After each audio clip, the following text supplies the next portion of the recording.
1975 সালের এপ্রিল মাস। সাইগনের আকাশে একের পর এক হেলিকপ্টার চক্কর দিচ্ছিল। মার্কিন সেনাদের দ্রুত সরিয়ে নেওয়া হচ্ছিল যুদ্ধবিধ্বস্ত ভিয়েতনাম থেকে। দীর্ঘ 20 বছরের রক্তক্ষয়ী লড়াইয়ের পর অবশেষে মার্কিন বাহিনীকে মাথা নিচু করে দেশ ছাড়তে হলো। সেদিন সাইগনের রাস্তায় দাঁড়িয়ে এক বৃদ্ধ কৃষক তার ছেলেকে বলেছিলেন, আজ আমরা স্বাধীন হলাম, কিন্তু আমাদের আসল যুদ্ধ এখনো বাকি। সেই যুদ্ধ ছিল টিকে থাকার, নিজেদেরকে গড়ে তোলার এবং বিশ্বমঞ্চে ভিয়েতনামকে একটা শক্তিশালী এবং অর্থনৈতিক রাষ্ট্র হিসেবে পরিচিত করা। যুদ্ধবিধ্বস্ত এই দেশ আজ পরিণত হয়েছে শক্তিশালী এক অর্থনৈতিক দেশ হিসেবে, যেই দেশ চীনের মতো দেশকে চ্যালেঞ্জ জানাচ্ছে। 1974 সালে ভিয়েতনামের মাথাপিছু জিডিপি ছিল মাত্র $65, যা সেই সময়ে বাংলাদেশের চেয়েও অনেক কম। 1985 সালে তাদের সেই জিডিপি বেড়ে $285 হয়। ভিয়েতনামের 2022 সালে মোট জিডিপির পরিমাণ এসে দাঁড়ায় $433 বিলিয়ন। সর্বশেষ পরিসংখ্যান অনুযায়ী 2023 সালে তাদের মাথাপিছু জিডিপি $4,316 পৌঁছে গিয়েছে। যে দেশের অর্থনীতি বারবার মুখ থুবড়ে পড়েছে, কিন্তু তারা কখনোই ভিক্ষার জন্য হাত পাতেনি, এমনকি কোনো ধরনের অনুদান বা লোনের জন্য জাতিসংঘকে ভিয়েতনামকে স্বল্পোন্নত দেশগুলোর ক্যাটাগরিতে রাখার জন্য আবেদনও করেনি। সেই ভিয়েতনাম আজকের অনেক উন্নত দেশকে চ্যালেঞ্জ জানাচ্ছে। আপনি হয়তো ভাবছেন এটা কিভাবে সম্ভব, তবে বাস্তবতা হচ্ছে ভিয়েতনাম এটা করে দেখিয়েছে। আজ আমি আপনাদেরকে ভিয়েতনামের এই সফলতার গল্প শোনাবো এবং কিভাবে ভিয়েতনাম এই সফলতা অর্জন করলো, তার পিছনে আসল রহস্য কি সেটা আপনাদের সামনে তুলে ধরব। ভিডিওর মেইন অংশে যাওয়ার আগে আমি আপনাদের ছোট্ট একটা গল্প শোনাই। জন এবং বিল্লাল তারা দুইজন বন্ধু ছিল। জন ছিল তুলনামূলক গরিব এবং বিল্লাল ছিল সচ্ছল। জনের বিভিন্ন সমস্যায় বিল্লাল সাহায্য করত, কিন্তু হঠাৎ বিল্লালের একটা মারাত্মক রোগ ধরা পড়ল, যার কারণে তাকে কোয়ারেন্টাইনে থাকতে হবে 6 মাস।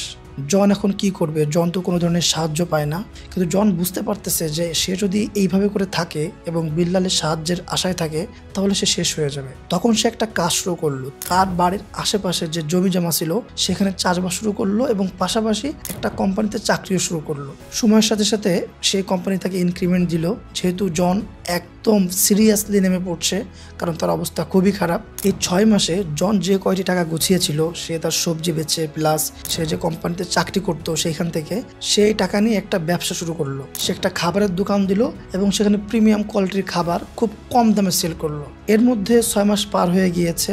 বিল্লাল যখন তার বন্ধু জনের সাহায্যের আশায় আসলো, সে এসে দেখে তার বন্ধু জন মোটামুটি সচ্ছল হয়ে গিয়েছে এবং সে অন্যদেরকেও হেল্প করতেছে। আমি যে গল্পটা বললাম, এই গল্পের জনের ক্যারেক্টারে যদি আপনি ভিয়েতনামকে বসান এবং বিল্লালের ক্যারেক্টারে যদি আপনি চীনকে বসান, তাহলে আপনি বিষয়টা একদম ভালোভাবে বুঝে যাবেন। কোভিডের আগে ভিয়েতনাম এবং চীনের গল্প ছিল একরকম, কোভিডের পরে ভিয়েতনাম এবং চীনের গল্প সম্পূর্ণ ভিন্ন রকম হয়ে গিয়েছে। 1979 সালে ভিয়েতনামের সাথে চীনের একটা ছোট্ট যুদ্ধ হওয়ার পরেও চীন সবসময়ের জন্য ভিয়েতনামের সাথে তাদের বাণিজ্যিক সম্পর্কটা বজায় রেখেছিল।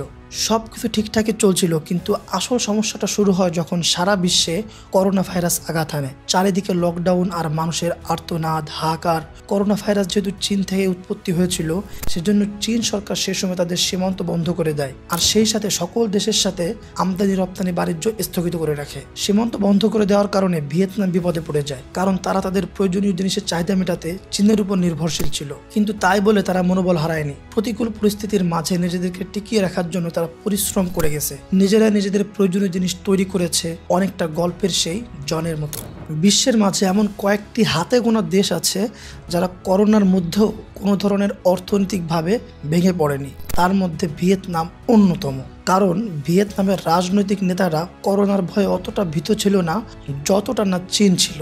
2024 সালের এপ্রিল পর্যন্ত ভিয়েতনাম যুক্তরাষ্ট্রে প্রায় $438 কোটি তৈরি পোশাক রপ্তানি করেছে। অন্যদিকে একই সময়ে চীন $432 কোটি তৈরি পোশাক রপ্তানি করে, অর্থাৎ 2024 সালে চীনের চেয়ে $6 কোটি বেশি পোশাক রপ্তানি করেছে ভিয়েতনাম। কোভিড-19 মহামারীর আগে ভিয়েতনামের অর্থনীতি দ্রুত বৃদ্ধি পাচ্ছিল। ওয়ার্ল্ড ব্যাংকের তথ্য অনুযায়ী ভিয়েতনামের জিডিপি বৃদ্ধির হার 2019 সালে 7.02% ছিল। কোভিড-19 মহামারীর কারণে 2020 সালে এটি 2.91%-এ কমে যায়। তবে 2021 সালে অর্থনীতি পুনরুদ্ধার হয়ে 2.58% জিডিপি বৃদ্ধির হার অর্জন করে। মূলত করোনা মহামারীর সময় ভিয়েতনাম সরকারের দৃঢ় মনোবলের কারণে তারা আজ এই অবস্থানে আসতে পেরেছে। সেই সময় তাদের যে আত্মবিশ্বাস গড়ে উঠেছিল, যার কারণে আজ তারা চীনের উপর যে নির্ভরশীলতা ছিল সেটা কাটিয়ে উঠতে পেরেছে। শুধুমাত্র সরকারের মনোবল দৃঢ় ছিল এই জন্য কি তারা আজ এই অবস্থানে আসতে পেরেছে? কখনোই না। তাহলে তো আমাদের সরকার যদি মনোবল দৃঢ় করে আমরাও সেই অবস্থানে চলে যেতে পারবো। এটা তো সম্ভব না আমাদের পক্ষে।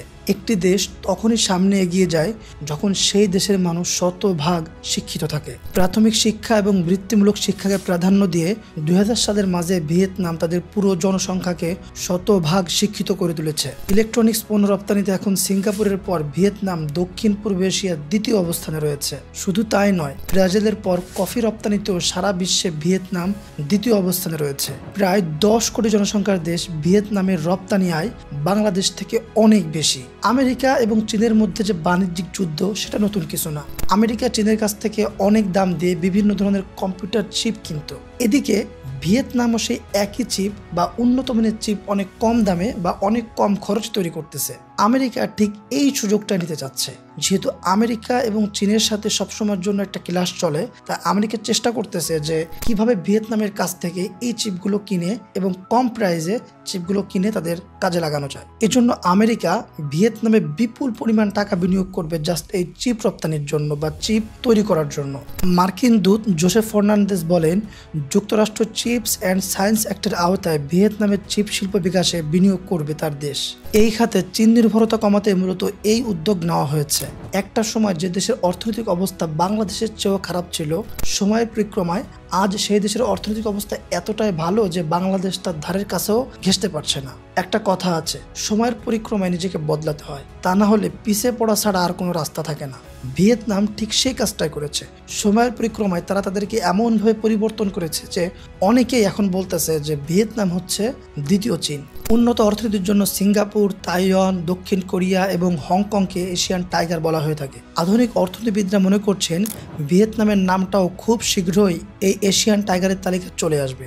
ভিয়েতনামে বিনিয়োগকারীদের সংখ্যা বেড়ে যাওয়ার পিছনে অন্যতম প্রধান কারণ ছিল চীনে পণ্য উৎপাদন খরচ অনেক বেশি। অন্যদিকে ভিয়েতনামে পণ্য উৎপাদন খরচ তুলনামূলকভাবে অনেক কম।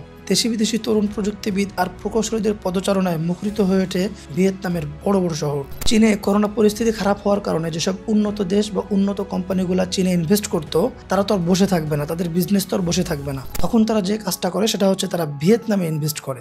এর মূলত দুটি কারণ ছিল। এক, ভিয়েতনামের উৎপাদিত পণ্যের খরচ অনেক কম। দ্বিতীয়ত, চীনের মতো উন্নত মানের চিপ বা উন্নত মানের কোয়ালিটির প্রোডাক্ট ভিয়েতনামে তৈরি করা সম্ভব হচ্ছে, যার কারণে একটা সময় কোম্পানিগুলোর অটো চয়েস হয়ে যায় ভিয়েতনাম। অ্যাপেলের বড় সরবরাহকারী হলো ফক্সকন এবং পেটাগ্রন, যারা মূলত অ্যাপেল ওয়াচ, ম্যাকবুক এবং অন্যান্য গেজেট তৈরি করে। তারাও ভিয়েতনামে বিনিয়োগ করতে চাচ্ছে। শুধু তাই নয়, চীনের Dell, HP laptop, Google phone এবং মাইক্রোসফটের মতো বড় বড় কোম্পানিগুলো ভিয়েতনামমুখী হচ্ছে। এই দেশটি শুধু পোশাক তৈরি আর ইলেকট্রনিক্স উৎপাদনের মাঝে আটকে থাকেনি। 2024 সালে শুধু ফল আর সবজি বিক্রি করে এই দেশটি প্রায় $700 কোটি আয় করেছে। তার মাঝে শুধু চীনই তাদের কাছ থেকে $310 কোটি ফল এবং সবজি আমদানি করেছে। ভিয়েতনামকে অনেকেই যুদ্ধ বিধ্বস্ত একটা দেশ হিসেবে ট্রিট করে, কিন্তু অনেকেই ভাবতে পারেনি যে এত কম সময়ে দেশটা তাদের অর্থনীতিকে এমন পর্যায়ে নিয়ে যাবে। আমেরিকা, ইউরোপ সহ বিভিন্ন দেশ এখন অটোমেটিক্যালি ভিয়েতনামে বিনিয়োগ করছে।